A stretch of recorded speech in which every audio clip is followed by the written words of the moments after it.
Christina Crawford is here. Christina Crawford is Joan Crawford's daughter and is the author of a book about which millions of people, literally millions of people, are talking. It's titled Mommie Dearest, and it is an unflattering portrait of one of America's most beloved, popular movie stars, your mother, Joan, who was given to really erratic and rather antisocial behavior behind closed doors, away from the public. Let me just try and characterize what I sense from the book. She could become a very violent person. She slapped you often. She made you eat the raw portions of the meat that was served, and as a child you just hated it. You would eat the burnt ends around the edge and leave the red pieces on the plate because it literally made you gag. That's right. When you failed to eat that meat, she put it in the refrigerator and forced you to eat it the following morning for breakfast. That's right. When you didn't eat it the following morning, what happened? It was put back in the refrigerator and I got it for lunch. And then dinner. And then breakfast again. The following day? Yes. You peeled absent-mindedly as a 5-year-old, or maybe you were 7, the wallpaper off your bedroom wall in a certain area, and then you panicked when you realized what you had done and tried to paste it back, only succeeding in getting fingerprints and making it worse. Terrible mess, yes. As a result of that indiscretion, she did what? She went to my closet, and I had a favorite yellow dress, and she took a pair of scissors and she cut it to shreds and then told me I had to wear it for a week, and if anybody asked me why I was in this condition, I was to tell them I didn't like pretty things. So you were forced to actually meet outsiders wearing this tattered... Oh, yes. Your underwear was visible too, was it not? Yes, it was. Later in... Your mother had a very unhappy childhood. I guess I'm as curious about your mother as I am about her relationship with you and about you. Let me just offer some observations here, Ms. Crawford. One is, this book is a desperate, seems to be, I say desperate, say a terribly emotional cry from you, almost begging your mother to love you. The book is written through the eyes of a child growing up. It's not written as an adult looking back. So that what happens, I think, is that the reader experiences, I hope the reader experiences what I experienced as a child. And yes, I spent most of my life trying to make sure that my mother loved me. There were night raids in which she dragged you out of bed by your hair. That's right. She dragged you into your closet and began screaming as you were just waking up. I guess you probably thought you were in the middle of a nightmare. I did, yes. And she was screaming because there were wire hangers in your closet. Yes, my mother had very strict rules. We sort of lived in a regimented fashion, as though we were in the army, I think. Everything had a prescribed time to be done, and there were rules for everything in its place, so to speak. Mm-hmm. If there was a minor infraction of those rules, particularly if she had been drinking, and particularly if it was late at night, something took hold of her, I don't know, her own terror, her own fear, and she would focus on those minor infractions and punish me brutally sometimes because of it. I don't pretend to be the first person that's asked you this question, Ms. Crawford, but your mother had such a desperate need. I guess in this, the word is appropriate with this point, I think you'll agree. Your mother had a desperate need to present to the public as the classiest, the most beautiful, the youngest, the most intelligent, the most vibrant star in Hollywood, and all of those close to her, her family, her how many husbands? 3? Well, actually 4. 4 husbands. This is our family, and aren't we wonderful? And you better smile when Photoplay took your picture if you knew what was good for you. That's right. So here was this enormous need for love and esteem. This book would just kill her if she was alive. Well, that's probably true, because you see what happened was that the face of herself, the image of herself that she presented to the public was so very different than the way we lived privately that many people didn't know who this person was. It was as though they were almost 2 different people. Mm-hmm. So that you're right, I was a public person from the time I was a child, and that public image of me was a fantasy as well. Yeah. Who or what, I hope you don't, I don't want this to sound like an angry question, because I have to say I was very absorbed by this book. And I believe everything in the book. I mean, I am not for a moment questioning the truthfulness. In fact, your candor is very painful in this book. Who is served by this book? I tell you quite frankly, I think the book is much more universal than just a story about my mother and myself, our relationship set in the background of Hollywood. From what I have understood from traveling around the country, as my husband and I have been doing now, this book touches many people's lives. People have said to me, if you change the names and the extraordinary setting, you've written my story, and I never thought anybody would understand. I never thought that there was anybody out there that I could share this with. I thought this was my own private nightmare that I had to keep a secret, and that's exactly how I felt all my life. I tried to tell the truth, nobody would believe me. I tried to get help, nobody would help me. This has been good for you then, hasn't it, emotionally? Is this cathartic? A lot of people have asked that question. I think that if the book itself had been written as a catharsis, I couldn't have written it. I couldn't have dealt with everything about my life in that compressed period of time if it hadn't been for the fact that I had been trying to deal with my life in some positive fashion for many, many years. Is that visual ready, Ron? You were the only member of the family who agreed to view your mother's body prior to cremation. When she was dead, yes, that's right. In fact, you make the ironic point that the funeral director seemed to be rather pleased that somebody was going to see the wonderful work he did with the body. That's correct. So, in this awkward way that so many millions of us have had to sleepwalk through this nightmare of dealing with the funeral director and the cosmetics and the after and the embalming and all, and isn't she wonderful and doesn't she look nice and all those inane things that people say at wakes, you said, yes, I'll go. And you went to the basement of the funeral home and your mother was lying on a table. Yes. You describe her as looking very frail. She was. Very thin, but somehow attractive, even in death. Well, her face was still her face, yes. And here's what you said to yourself as you looked at your mother's body. I know you're not really here with me anymore, Mother. I know your soul is gone already. I just want to tell you that I love you, that I forgive you. You know I forgave you long ago. We had so much pain together, you and I, but now, Mother, God has set us both free. God has set you free to begin another journey. I pray the next one has less anguish. God has set us free. Mommie dearest, go in peace. Goodbye, Mother, goodbye. And I love you. Now, following that very poignant mental or silent prayer that you offered for your mother, it wasn't long after that that you discovered that she left you purposely and with a final slap in the face out of her will. It was one of the great ironies of my life, yes. Irony would not be the word I would use. Now, this doesn't make me right, okay. But you had to be angered by that. I was shocked. I was you weren't absolutely angry? Shocked. Not initially, no, because at first it was very difficult for me to understand. I don't think that anybody who has ever been through anything like that can possibly say that you really understand what's going on inside of yourself. There are emotions tumbling over one another so fast that it's very difficult to sort them out. But I really believed that my mother and I had come to peace with each other, and it was quite obvious by that at least one of us had not. Okay, what's the line in the will? I'm not going to be able to find it. You must know it by heart. I think it's for reasons which are best known to them or well known to them. In other words, your mother said in the will, I leave nothing to my daughter Christina. Yes. Or to Christopher, my brother. For reasons which are best known to them. Well known to them. Well known to them. Yes. And you had to say, why? You wanted to know, okay, let's assume the worst. You don't want to put me in your will. Why do you have to make this parting shot? I didn't understand that, and I still don't understand that. And the will is being contested in the state of New York. My brother and I are contesting it, so that I'm not really at liberty to say a great deal about it because we will have to go to trial. You also stand there incredulous as you read this document, which had been written about a year prior to her death. That's right. So it was written at a time when you thought you had some reconciliation with your mother. That's right.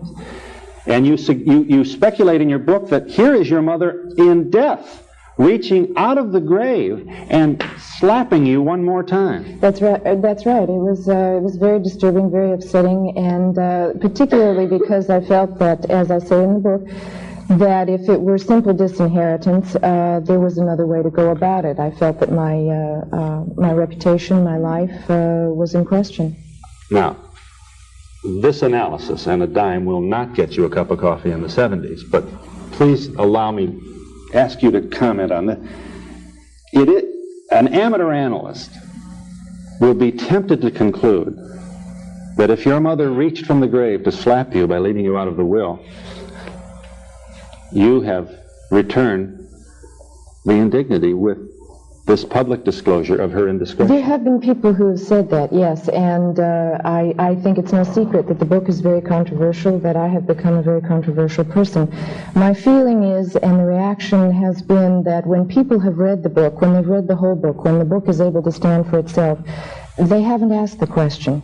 And that's what I hope for, that the book will touch people in such a way that they will have a better understanding about their own lives. We were public people and under public scrutiny, but there are millions of people who live with what I lived with, and nobody seems to be interested in their story. Mm-hmm. You also say that that we are, all of us, reflections of the mirror offered to us by our parents or by those to whom we become attached as children, and that reflection is often distorted. Yes, particularly I think I've spoken to a number of people who work in the field of child abuse, who are experts. I'm not, but they say that particular children are so malleable, they want so much to please, they want so much for their parents to love them, and particularly the abused child, who gets such a distorted image of themselves. In other words, if mommy and daddy beat me and I don't know what I've done wrong, there must be something bad about me. There must be something intrinsically wrong with me.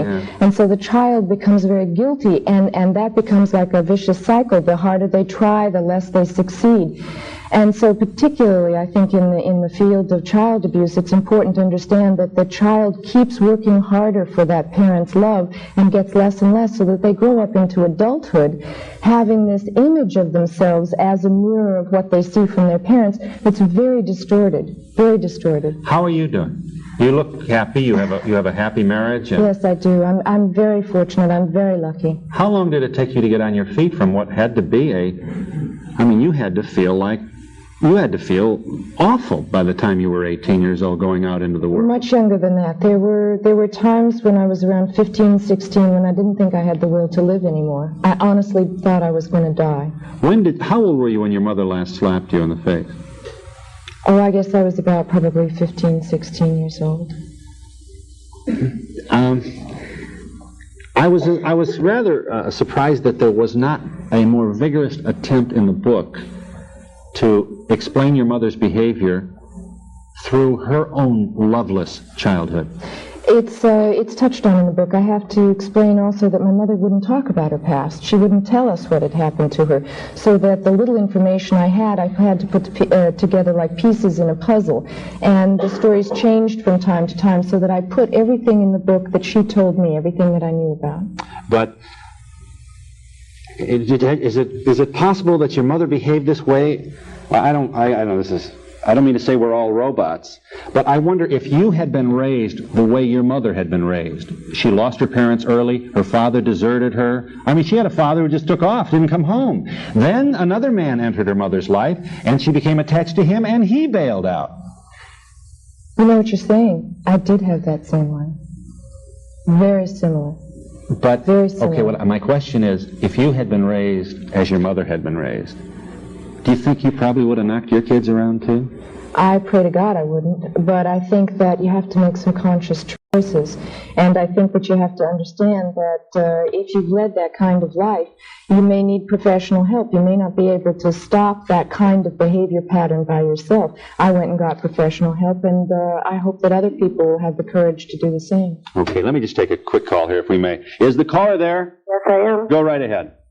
Well, first of all, I'd like to say that I'm deeply disturbed and unhappy about this book. Millions of people in this country revere Joan Crawford, and this book is, I just don't know what to say about it. I would like to know why the book wasn't written before her mother died, first of all, And why did she put the title of the book, Mommie Dearest? There's a great deal of animosity in the title of this book. Why not Mother Dearest? You were a fan of Miss Crawford's? Yes, I am. And I'm very upset by this. May I ask you just a couple of questions? Yes. Why should the lie be perpetuated? What do you mean? Well, why should we be deceived She says into... is the truth. Miss Crawford isn't here any longer to deny any of this. Oh, so you don't think it's true? No, I don't. You don't think that her daughter was hit over the head with a can of Bonami that sprayed all over her? Well, that's a possibility. Mothers do get mad. I mean, her mother could have done something like that once and regretted it all her life, you know. There's a passage in the book wherein Joan Crawford cut all the roses in the backyard in the middle of the night. Rose garden, isn't it? She also sawed down a fruit tree. Well, that's her fruit tree, isn't it? I mean, I've done things like that. I have been mad, and the roses weren't taken care of by the children or something, and I've said, well, if you don't want to take care of the garden, then we'll get rid of the garden. They had a pony, and I said, well, if you won't take care of the pony, we'll get rid of the pony. I mean, mothers do that. That doesn't make you bad. I don't see why that should be traumatic. Christina Crawford commenting. Well, I first of all, I want to say that there is a difference between disciplining your children and abusing your children. It's a very fine line for many people, but it's something that I think that it's absolutely necessary to address ourselves to. We've had a philosophy, I think, for many years that children belong to their parents, that they are extensions of their parents, and that the parents have the right to do anything they please. And I think we have to rethink that. I think for both the parent and the child, it is vitally important to understand both people. Well, I understand that, but I mean, we have... Let me, you haven't read the book. No, I've been reading the excerpts in either Inquirer or The Star. And each time I read them, I get more crazy. I mean... All right, I know. Okay, I must break. Well, may I just say one more thing? I don't think you're surprised Hello, after Mommie Dearest. And what did she do that her mother cut her off from the funds? All right, the one thing I'd like to say to you is that you're really at a disadvantage asking these questions because you haven't read the book. And I think that... Well, my friends haven't. They're as upset as I am. Well, the thing is, I think if you read the entire book, you will understand some of the answers to your questions.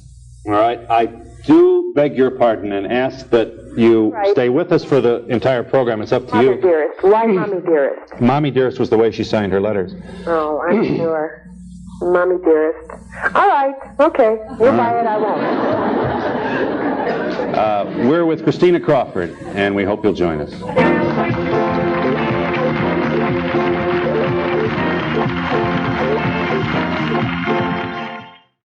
It seems to me that writing such a book would only increase guilt feelings and seem like a retaliation, something that I would feel guilty about. In other words, you'd want to forget it.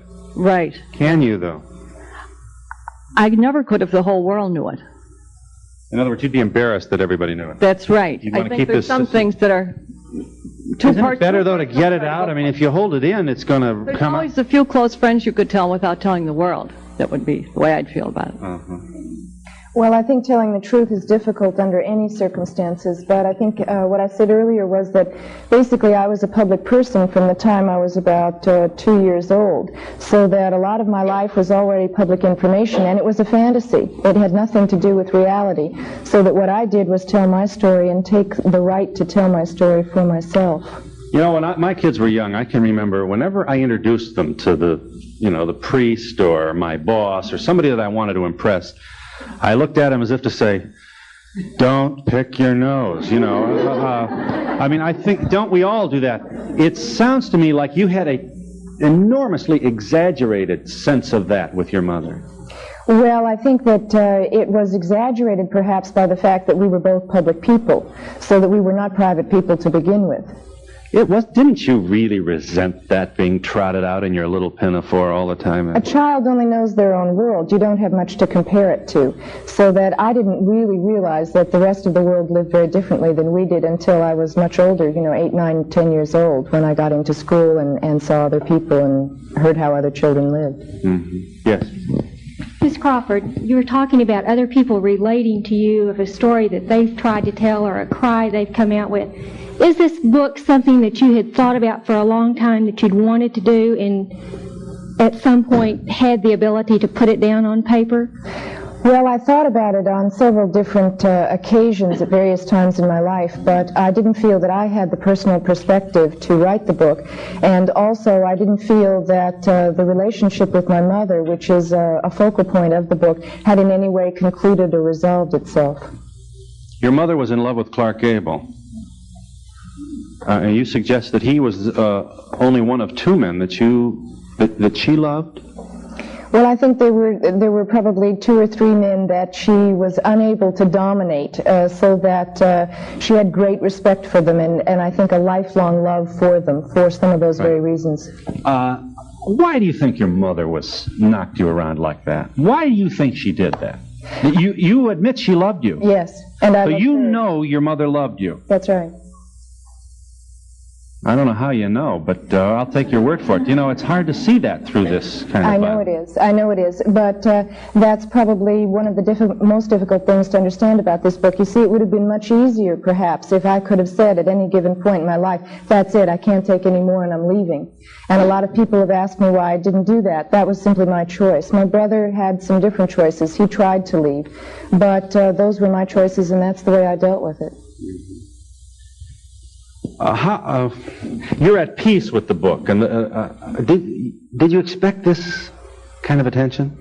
This is a national incident, this book. Yes, it is. I have been told that there has never been a book like this book, and it is touching people's lives in a way that was beyond anything that I had imagined, because I think it is written through the eyes of a child, so that what happens is people actually have an experience when they're reading this book, and they feel some of the helplessness that the child feels. They feel some of the frustrations that a child feels, and I think maybe for the first time as adults they are able to look at some of the things that happened in their own lives. Now, if people are not used to doing that, that's going to upset them a lot. Yeah. You wonder how many doors you've opened for this. I don't know. You know what I mean? It's just the beginning, yes. Who else is going to write a book about Mommy or Daddy? Well, who else is going to start dealing with their lives? Who else is going to start having some insight into their own problems that they think are perhaps only personal? Who else is going to have the courage to go and ask for help? How many children are going to be spared? How many parents are going to rethink their own behavior and understand that the phenomenon is that most parents who are abusive were themselves abused, and they need help, they need understanding, they need the very things they're trying to get from their children, and their children can't give them. They're asking from the wrong people. You had a fallopian cyst, a growth tumor, and you were really very ill. You thought you were going to die. Yes, I did. And at the time you were on Secret Storm, the CBS soap opera. And obviously however they do, temporarily wrote you out of the script. Your mother replaced you. Yes. And you thought that was what? Well, first of all, I was in the hospital. I'd had an emergency operation, and I was only in a semi-conscious state. I was extremely ill when I found out that my mother had offered to replace me. In fact, some of your audience may remember that. I was barely able to understand what was going to happen at that particular point, but it was extraordinary because I was a woman at that time in my late 20s, and she was a woman in her early 60s. But she had watched me every single day that I had been on the soap opera, whether she was traveling or whether she was at home. And we had discussed my work and that part, so she felt that she had a kinship with it, if you can understand that. But it was very difficult for her, and I think it showed. Well, it was not only difficult. You watched in horror as your mother... I was in the hospital. Yes. You were in the hospital, and up on the screen, I suppose, in the wall, like in hospitals, your mother came onto the screen as an actress playing your part in Secret Storm, and you sat there, lie there in horror because your mother was drunk. Yes, she was. Yes, she was. The book is titled Mommie Dearest, and we'll be back in just a moment.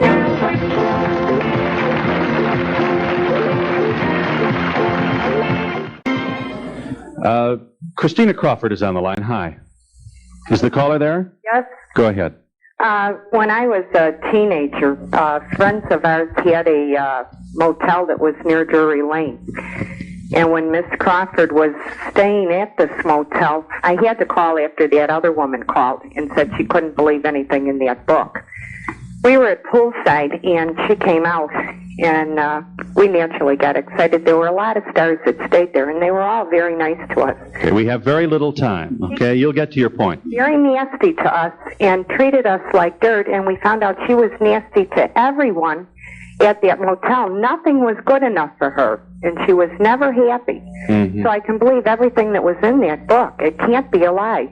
Your mother was, the problem is your mother, like everybody, was not always nasty, right? No, everybody has two sides to them, and I think that's, in the book, those are the loving moments. Those are the moments that we shared together, and as a public person, my mother was capable of not only extraordinary friendship, but also great generosity and works of charity, but there were two different people. There was the public woman, and then there was the private woman. Mm-hmm. I thank you for calling. Yes. Hang on just a moment. Let me just think. Yes. Ms. Crawford, I understand your mother also has adopted 3 other children besides yourself. That's right. Has she abused all 4 of her children? Or are you the only one? Only 2 of us. Is there a reason why just the 2 of you and not the other 2? Or? Well, I don't know. Those reasons are hard to understand, but I do think that it had something to do with the fact that her life changed quite a bit after she adopted my sisters. They started boarding school very young, and also by the time they were 7, my mother had remarried, and her life had changed radically. She moved to the East, and she had a new career, and I think she had resolved some of those problems. Hello, I'd like to know what your mother's friends think of this book. I haven't heard from all of them, needless to say. I have seen quotes that have been attributed to some of them. I think the ones that knew her best understand the book best because they saw some of that for themselves. I think other people, quite honestly, are upset that I wrote the book. Yes. Miss Crawford, if your life was so bad, why didn't you leave when you got older? I tried to once. I tried to run away once. I didn't get very far. My brother tried to run away many times, and he was not successful. Our feeling was that the world in which we lived in was totally controlled by my mother. That was the impression that we had, and that there was no place for us to go. We had no relatives, and there were no authorities we could turn to. Yeah. Miss Crawford, do you think the fact that your mother drank too much had anything to do with the way she abused her children? Yes, I do. But alcoholism came later. It got worse later on, yes. Christine, you seem like a pretty together person, and I'm wondering if your brother was abused as much as you were, how has his life turned out for him? Well, I think my brother in some ways had an even more difficult time than I did because, of course, he was going to grow into a man and he had no father. So I think he's done a wonderful job with his life. I'm very proud of him and I love him very much. What's he doing now? He's a private person. He's married. He has a job. He has a family. That's great. Yes. Yes, Miss Crawford. I wanted to ask you about your brother. When he had the first child, didn't he come to the house to show it to your mother and she refused to look at it? That's right. And wasn't he strapped in his crib for many years after he was adopted? That's right. He was strapped in his crib or he was strapped in bed. Every night, yes. With a. It was like a harness. It was made out of canvas, and he was tied down to the bed so he couldn't get up. Yes. What were your sisters' reactions to this book, if they didn't go through this? Their experience of childhood was very different. First of all, there's 8 years difference in age between us, so that by the time I was, say, 10 years old, they were only 2. I went to boarding school at 10, and they, I think, had a very different experience of childhood. They didn't experience the same thing. So I think in some ways it's difficult for them to understand what they never lived through. Do they believe it? Do they believe it? I think so. Do you have any idea what your mother meant when she said, for reasons that are well known to them? I leave them out of my will. For reasons that are well known to them. Well, there are many possible answers to that. I think it was something that my mother held in her own mind. And further than that, I'm just not at liberty to discuss it because we are contesting the will.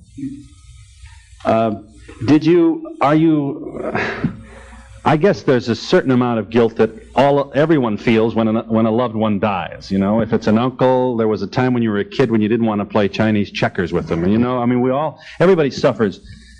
You must have had your own share, I assume, of little bitty guilt, huh? Or not? Well, I tried to think of that a lot when my mother died, and I can only say that I was very grateful because to the very best of my ability, I had done everything I could.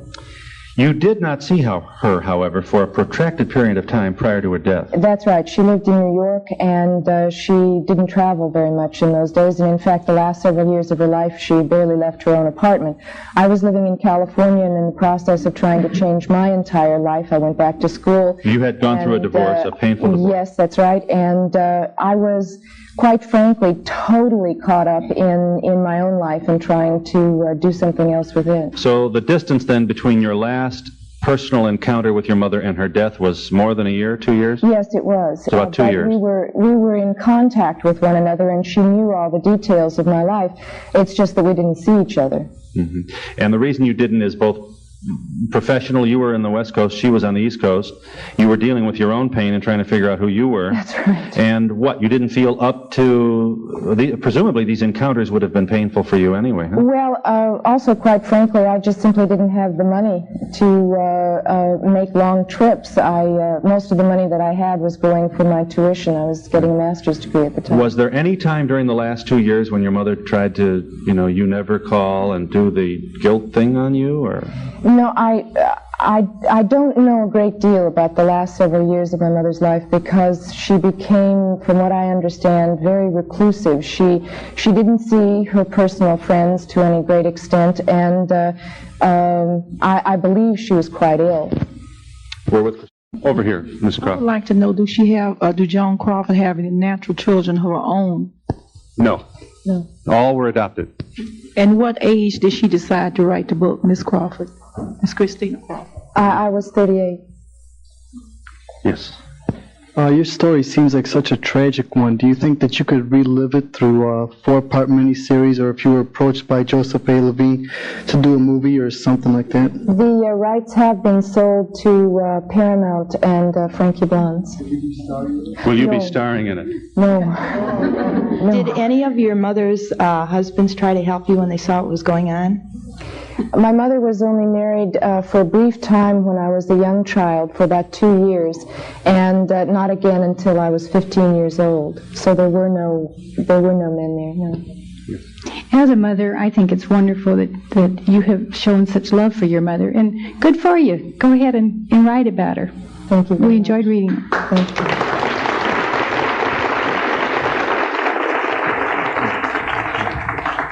Yes. If you didn't see your mother the last several years of her life, at what point did you feel that you were reconciled with her? Both before, when I was very close to her, when I lived in New York, and during all those years, because we were in constant communication, even though she was in New York and I was in Los Angeles. Your mother seemed like she had two different personalities within her. Did she ever try to have any analysis or try to get help? No, as a matter of fact, she categorically refused any help. She was a Christian Scientist, and the closest she came to a shrink would have been her teacher. Is that how the Christian Science faith identifies reader, a person? Yes, practitioner. Reader. Being adopted, did you ever search for your biological parents? I saw the papers, the legal papers, and I felt that when I saw them, my biological mother was very, very young, and I felt that if she felt the need to go on with her own life without me, I'd just as soon leave it that way. Yes. Yes, I wanted to say, as a public health nurse, it's been my observation that the overprivileged children have been victims of child abuse as well as the disadvantaged. And I feel that you're opening up a nest of worms to show this major social ill of our society, that we must work for child abuse. And I wanted to ask you, Christine, if you would be willing to work for the child abuse program. Of course, I've been approached in Los Angeles and in several other parts of the country. I am not an expert. You people, and I think you know what an incredible job you're beginning to do, are the experts, but I will do everything I can. Yes. Do your sisters feel that you and your brother should be included in this bill? Are they sympathetic in your efforts to contest it? I would like to be able to answer your question, and I'm sorry I can't, because we are contesting the will, and I have to leave that unanswered. I'm sorry. Oh, now see, I was going to ask another question, because according to what I read, they only were left a small sum according to her estate. Quite a bit. Was the bulk of it left to charity? Yes, that's correct. Okay. Okay, thank you. You went to one of the points you make is that the funeral was impersonal. Is that the word? Well, there was a funeral in New York that was more a memorial service. Then that was very private and very personal.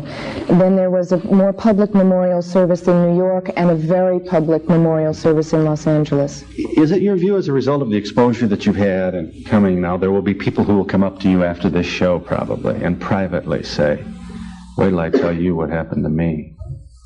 Well, I think it's vitally important that people understand that now there are places to go and get help, because I hope that nobody will have to live through the kind of private nightmare that I did. There are places to get help. There are Parents Anonymous, there are social service agencies, and I hope that if people become aware of that, there are child abuse hotlines, maybe they'll begin to understand that there is a place to go for help. More importantly, there are people, millions of people, that must be wandering around with this terrible pain and guilt in their souls and not able to get it out or talk about it. The astonishing thing is that the latest figures that I heard from the Department of Health, Education, and Welfare are that at any given time in this country there are 1 million children suffering from child abuse.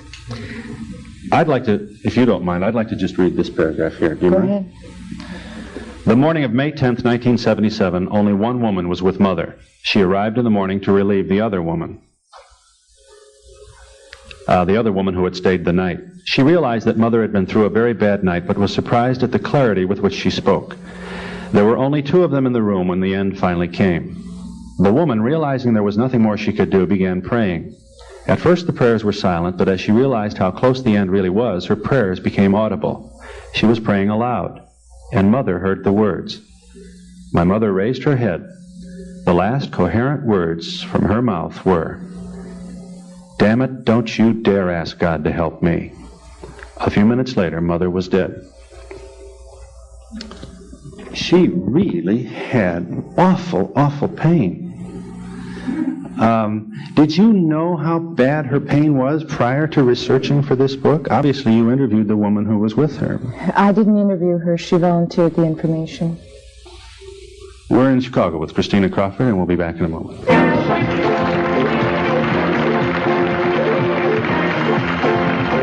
I want to know if Christine's a Christian. Oh, definitely. You are. And her mother practiced the Christian Science faith. Yes. Yes, ma'am. I'd like to know what your mother died of. The official cause of death was coronary arrest. How old was she?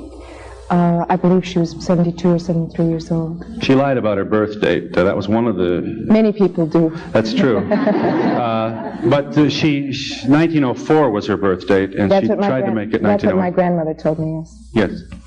Yes, I was wondering if you maintained a diary while you were a youngster to remember these things, or it's just so vivid in your mind? Some of the memories are so vivid that I will never forget them. Some of them I had kept diary.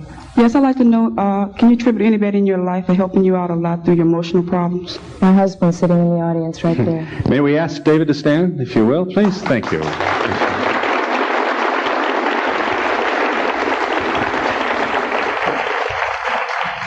Ms. Crawford, what kind of relationship did you have with your sisters when you were young and now since you're grown? I was the eldest child, so I think I had a rather classic experience of being the oldest one in the family who took care of a lot of things for them and tried to help them through their own growing years. Yes. Ms. Crawford, after you moved out of your mother's home, did you ever talk to her about how she treated you? My mother had a rather extraordinary trait in that she never talked about the past, so it was difficult to talk about those kinds of things if somebody isn't going to speak to you about them. So we very rarely talked about the past. You must at least be curious to know why she was so desperately interested in giving you a lesson. If you destroyed the wallpaper, then she was going to destroy your property, and you were going to feel the humiliation of people as they came in the house and saw your tattered dress, and therefore you would never again destroy wallpaper. Where did she get this absolute, rigid, desperate need for an obedient child? I have absolutely no idea.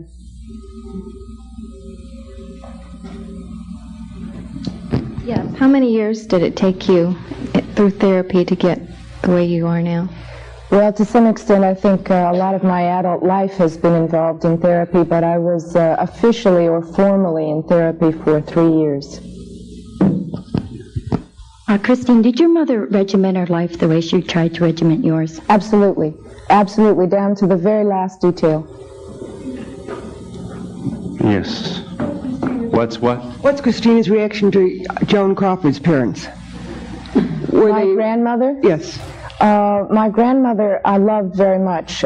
She was a very elderly woman by the time I knew her, and unfortunately she and my mother had a very bad relationship, and my grandmother was eventually banished from our home. She never ate a meal with us, she never swam in our pool, she was never there on holidays.